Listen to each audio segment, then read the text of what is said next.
Everyone, welcome to my channel science academy.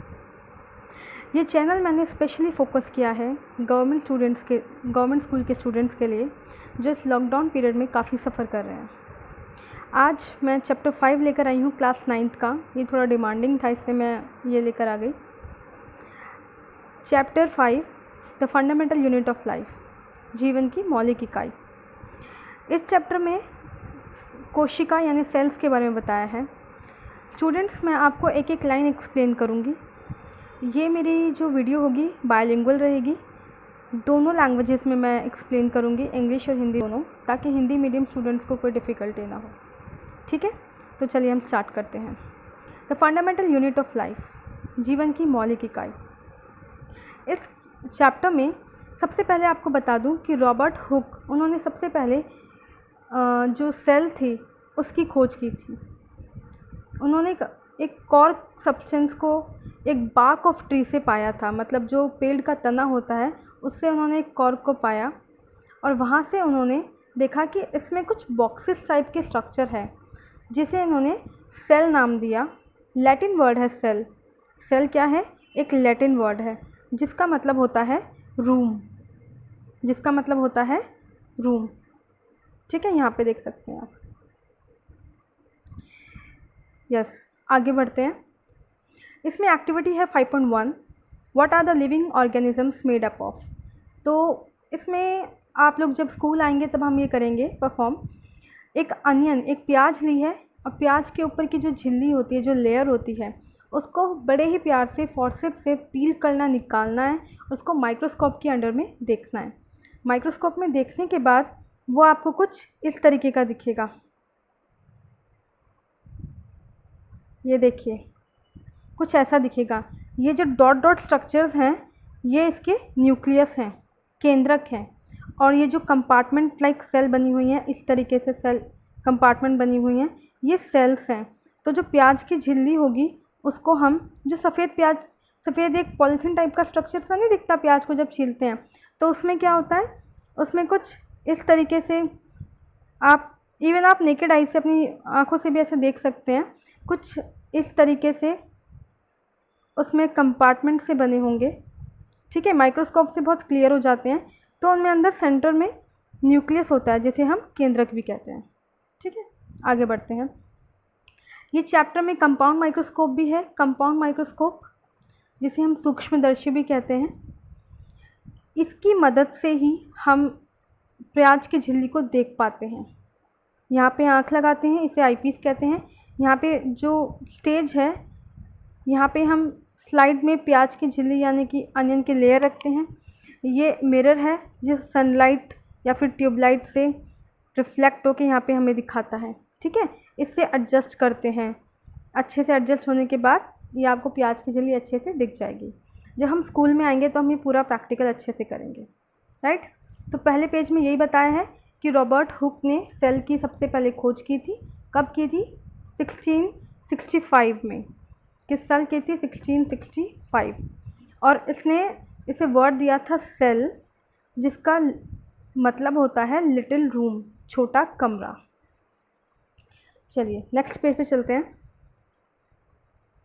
यहाँ पे आप देखा जाएगा कि व्हाट आर दीज स्ट्रक्चर्स, ये स्ट्रक्चर्स क्या हैं। तो ये स्ट्रक्चर्स किसकी तरह दिखते हैं और क्या है ये छोटे छोटे स्ट्रक्चर्स जो हमें दिखते हैं अनियन बल्ब में, ये क्या होते हैं? ये सेल्स हैं क्या? इनके अलग अलग स्ट्रक्चर भी होते हैं, अलग अलग तरीके के भी दिखते हैं, ये सब हम देखेंगे।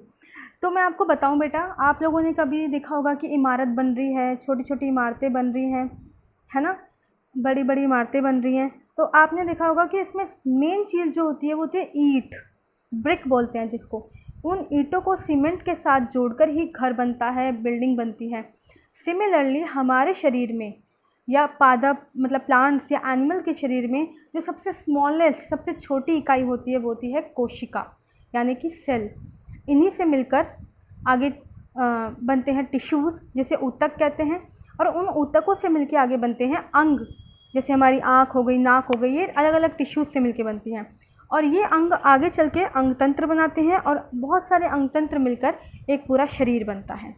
ठीक है, यहाँ पे आप देखिए, इसमें बताया है कि अमीबा, पैरामीशियम, बैक्टीरिया, ये सब सिंगल सेल होती हैं, यानी जिसे हम कहते हैं एक कोशिकीय।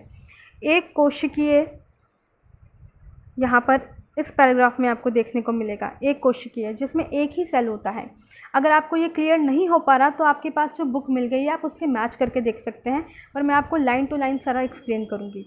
एक कोशिकीय में सारा काम वो एक कोशिका ही करती है, अमीबा का। और अगर मैं बहुकोशिकीय की बात करूँ, बहुकोशिकीय यानी जिसमें बहुत सारे कोशिका हैं, बहुत सारी सेल्स हैं, ठीक है। तो वो जो सेल्स हैं वो अलग अलग काम करती हैं। बहुत सारी कोशिका जब मिल जाती हैं तो उन्हें ऊतक, टिश्यूज़ कह देते हैं। यहाँ पर आप देखिए दिखाए वेरियस सेल्स दिखाई हैं हमारे शरीर की, ह्यूमन बींग्स की, यानी इंसानों के शरीर की बहुत सारी सेल्स दिखाई हैं। ये डायग्राम आप अपनी कॉपी में बना सकते हैं। जब ये बहुत अच्छा है, आपको पता चल जाएगा कि अलग अलग सेल्स कौन सी होती हैं हमारे शरीर में, राइट। नेक्स्ट, अब क्वेश्चन आता है कि जो सेल्स हैं वो किन से बनी हैं, ठीक है। अब हम इसका स्ट्रक्चर पढ़ेंगे, इसमें क्या क्या है। तो हर एक सेल में जो भी हम पढ़ेंगे, माइक्रोस्कोप के अंदर हम देखते हैं, उनमें क्या होता है, उनमें बेसिक चीज़ें जो होती हैं मैं आपको बता देती हूँ यहाँ पे। उसमें होती है plasma membrane, nucleus and cytoplasm. Plasma membrane भी एक लेयर होती है, न्यूक्लियस को केंद्रक कहते हैं, ठीक है। ये होता है साइटोप्लाज्म जो इसके अंदर फ्लूइड होता है। तो ये सब चीज़ें जो होती हैं एक्टिविटीज़ सेल के अंदर होती हैं। और सेल जो होता है बहुत सारी एक्टिविटीज़ करता है एनवायरनमेंट यानी पर्यावरण के साथ, इन सभी चीज़ों के मदद से। सबसे पहले हम देखते हैं प्लाज्मा मेम्ब्रेन और सेल मेम्ब्रेन। जो इसकी ऊपर की लेयर होती है उसको कहते हैं, ठीक है। This is the outer most covering of the cell that separate the content of the cell from its external environment. आप समझिए इसको, ये क्या होता है, अगर एक सेल है तो इसके ऊपर की जो लेयर होती है इसको ही कहते हैं सेल मेम्ब्रेन या प्लाज्मा मेम्ब्रेन। ये क्या करता है, बाहर का ये एनवायरनमेंट है, बाहर का पर्यावरण है, और ये एक सेल के अंदर की चीज़ें हैं, ठीक है। तो ये जो लेयर होती है प्लाज्मा मेम्ब्रेन, ये रक्षा करती है सेल के अंदर के पार्ट्स की बाहर के एनवायरनमेंट से, और इसी के द्वारा कुछ भी चीज़ आदान प्रदान करनी होती है तो इसी प्लाज्मा मेम्ब्रेन की मदद से ही करते हैं। और प्लाज्मा मेम्ब्रेन ही डिसाइड करता है, ठीक है, प्लाज्मा मेम्ब्रेन ही डिसाइड करेगा कि किसको हमारे सेल के अंदर आना है, किसको नहीं आना है।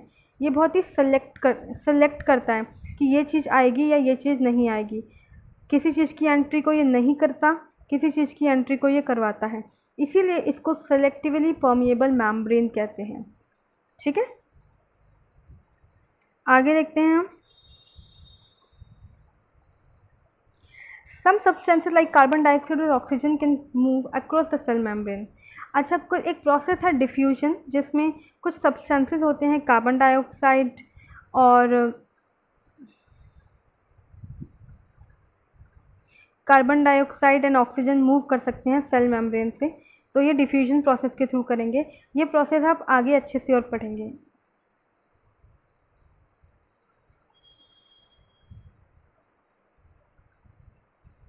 अब एक बहुत इम्पॉर्टेंट चीज़ आपको पता होनी चाहिए, अगर हमने एक कोई भी जंतु और अच्छा एनिमल और प्लांट की सेल अलग अलग हैं, अलग अलग उनका स्ट्रक्चर है, अलग अलग माने उसमें कुछ वेरिएशन है, कुछ चीज़ें किसी एक में प्रेजेंट है, कुछ चीज़ें नहीं प्रेजेंट है।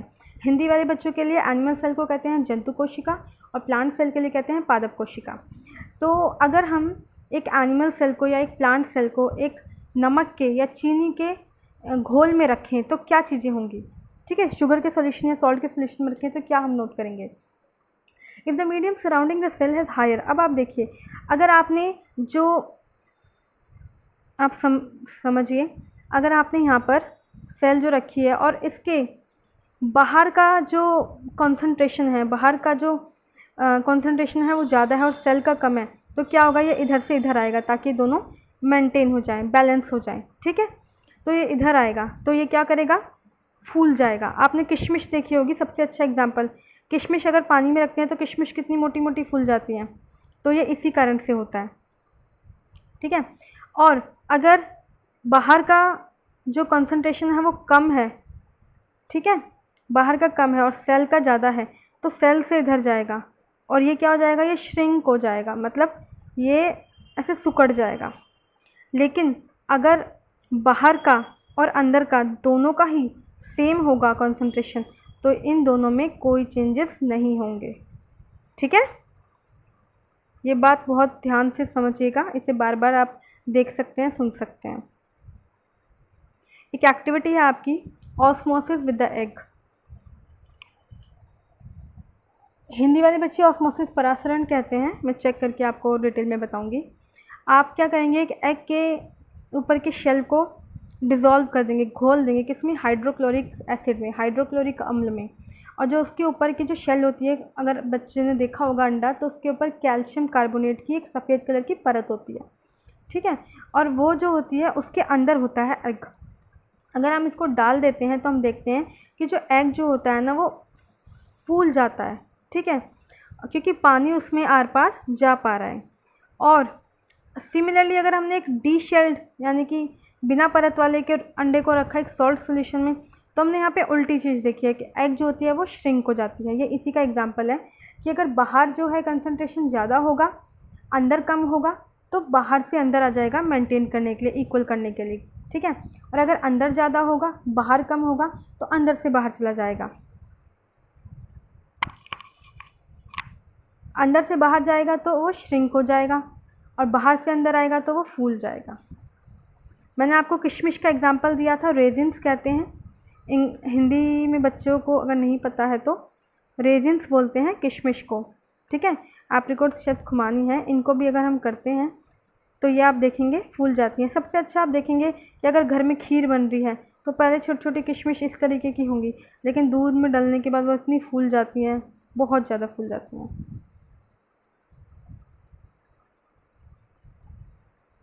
नाउ सेल वॉल, अब हम पढ़ते हैं सेल वॉल। प्लांट सेल में प्लाज्मा मेम्ब्रेन के अलावा एक और रिजिड आउटर कवरिंग होती है जिसे सेल वॉल कहते हैं। सेल वॉल जो होगी वो प्लाज्मा मेम्ब्रेन के बाहर होगी और इसमें सेलुलोज होगा। सेल वॉल से आप लोग बेटा याद रखना कि ये सेलुलोज से बनी होती है। किससे बनी होती है? सेलुलोज। सेलुलोज क्या है? एक कॉम्प्लेक्स स्ट्रक्चर होता है जो प्लांट्स को एक स्टेबिलिटी, एक स्ट्रक्चरल स्ट्रेंथ देती है। प्लांट की जो सेल्स होती है कितनी मजबूत होंगी, वो किसकी वजह से होंगी? सेलुलोज की वजह से। और ये जो प्लांट सेल, जो सेल वॉल होती है, ये प्लाज्मा मेम्ब्रेन के भी बाहर होती है। ये सेल वॉल जो है ये सिर्फ पादप कोशिका यानी कि ओनली प्लांट्स में पाई जाती है। ये बात अच्छे से ध्यान रखना कि सेल वॉल बस प्लांट सेल में ही पाई जाती है। Cell wall is present only in the plant cell, not in the animal cell, right.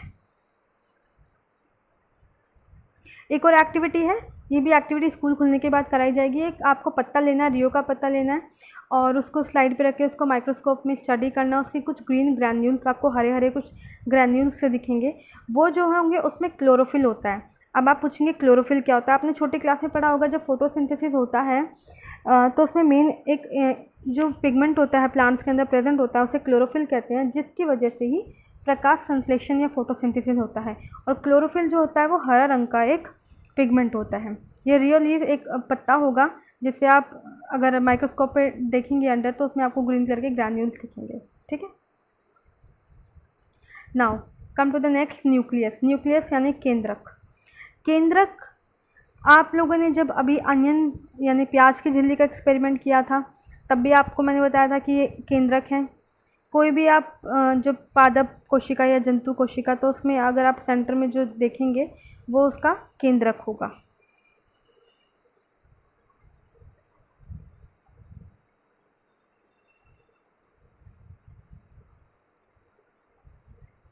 अब केंद्रक के बारे में कुछ इंपॉर्टेंट चीज़ जो है वो मैं आपको बता देती हूँ। केंद्रक जो होता है वो डबल लेयर होता है। Cell nucleus has a double layer covering called nuclear membrane. ये न्यूक्लियस है, इसके ऊपर दोहरी परत डबल लेयर होती है। ठीक है, इस डबल लेयर को हम कहते हैं क्या? Nuclear membrane. मेम्ब्रेन माने किसी भी चीज़ का जो ऊपर की लेयर है। And nuclear membrane which allows the transfer of material from inside the nucleus to outside to the. देखो आपको मैं एक चीज़ बताती हूँ, एक सेल का मैं आगे डायग्राम से आपको पूरा एक्सप्लेन करूँगी। जिसको अभी समझ नहीं आ रहा है तो मैं जब सेल का एक डायग्राम से एक्सप्लेन करूँगी आपको क्लियर आ जाएगा। अभी आप देखो कि न्यूक्लियस में होता क्या क्या है। इसमें होती है न्यूक्लियर मेम्ब्रेन, इसमें होते हैं क्रोमोसोम्स जो विजिबल होते हैं, रोड शेप स्ट्रक्चर की तरह होते हैं। अब क्रोमोसोम जो होते हैं उसमें डीएनए होता है। क्रोमोसोम जो होते हैं वो डीएनए और प्रोटीन से बने होते हैं। डीएनए एक हेरिडिटी डीएनए जो है वो इंफॉर्मेशन कैरी करता है जो एक जनरेशन से दूसरी जनरेशन में पास ऑन होता है। जब हम पता करते हैं कोई किसी का कोई ये किसका बच्चा है या कुछ भी, तो डीएनए की मदद से हमें पता चल जाता है, क्योंकि डीएनए जो है generation to generation pass on होता रहता है। ठीक है।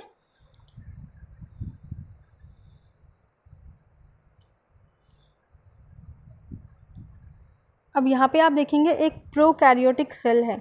प्रोकैरियोटिक सेल जो है सेल का मैं आपको बता देती हूँ कि जो सेल है यानी कोशिका है वो जो होती है वो दो तरीके की होती है। एक होती है प्रोकैरियोट, एक होती है यूकैरियोटिक।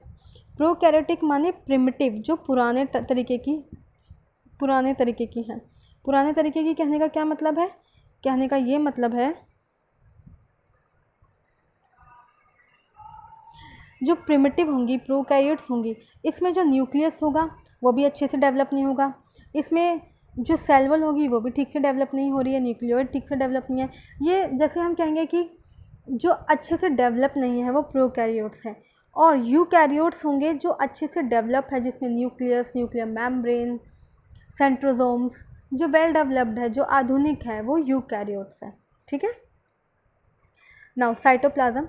साइटोप्लाज्म क्या है? सेल्स के अंदर एक फ्लूइड कंटेनिंग मटेरियल है जिसे हम साइटोप्लाज्म कहते हैं।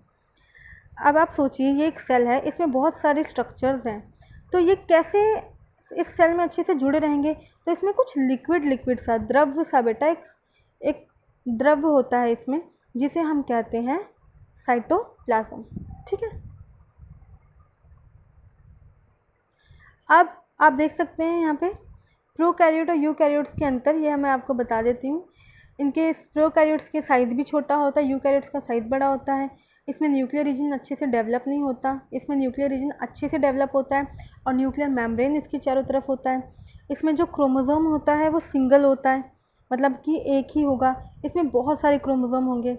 इसमें membrane bound cell organelles absent होते हैं, इसमें प्रेजेंट होते हैं। इसका मतलब यह है कि जो सेल के अंदर के जो स्ट्रक्चर्स हैं ना, उसमें भी ऊपर मेम्ब्रेन्स हैं। यहाँ पे ऐसा नहीं होता, बल्कि यूकैरियोट्स में ऐसा होता है। ठीक। ये सेल ऑर्गेनेल्स जो सेल के अंदर पाए जाने वाले अलग अलग पार्ट्स हैं, ये वो हैं।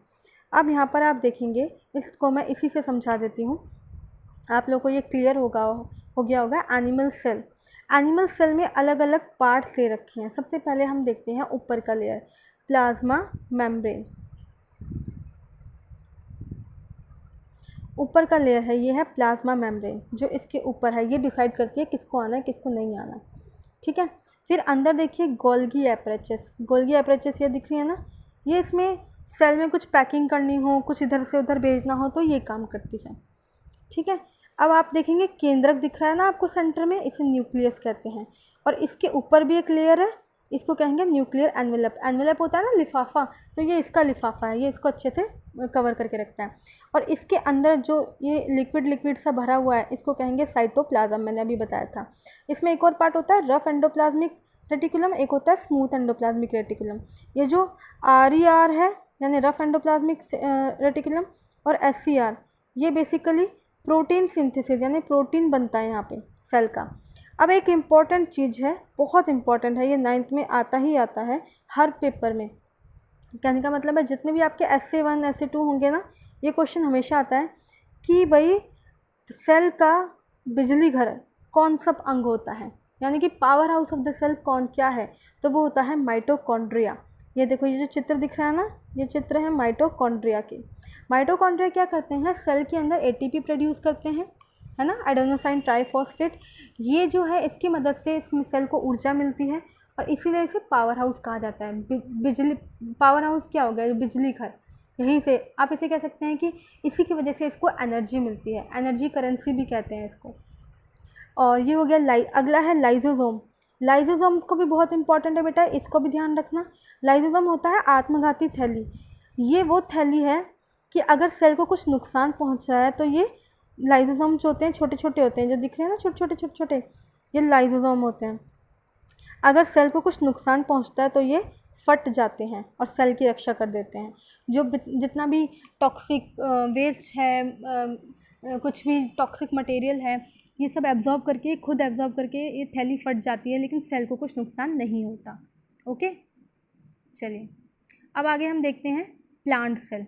देखिए प्लांट सेल और एनिमल सेल यानी कि जंतु कोशिका और पादप कोशिका में डिफरेंस है, और डिफरेंस आपको स्ट्रक्चर में ही दिख गया होगा कि क्या क्या डिफरेंस है। सबसे पहले आप देखिए यहाँ पे एक चीज़ मैंने आपको पहले बताई थी, यहाँ पे क्या प्रेजेंट है, यहाँ पे प्रेजेंट है सेल वॉल, वहाँ पे नहीं थी, यहाँ पर है। ठीक है, माइटोकॉन्ड्रिया वहाँ पे थी, राइबोसोम्स नहीं थे, प्लाज्मा मेम्ब्रेन थी कि नहीं थी, देखिए जल्दी बताइए। न्यूक्लियर एनवेलप, जी बिल्कुल, गोल्गी एपरेचर सब था। न्यूक्लियस, क्लोरोप्लास्ट नहीं था। क्लोरोप्लास्ट जो होता है वो प्लांट सेल में होता है, ये क्लोरोफिल बनाता है, और यही क्लोरोफिल प्रकाश संश्लेषण यानी फोटोसिंथेसिस में मदद करता है। RER, SER, लाइसोसोम्स ये सब थे बेटा, राइबोसोम्स नहीं थे। एंड क्लोरोप्लास्ट भी था, क्लोरोप्लास्ट तो सभी में होगा, ये एक फ्लूइड है जिससे ही सारे इसके अंदर के जो ऑर्गन्स हैं ये इसमें जुड़े हुए होते हैं। ठीक है, चलिए ये हमने कर लिया प्लांट सेल और एनिमल सेल। मैं आपको ये सब बता चुकी हूँ। प्लास्टिड में बता देती हूँ आपको, प्लास्टिड शायद मैंने नहीं बताया। प्लास्टिड जो होता है वो प्लांट में ही पाया जाता है।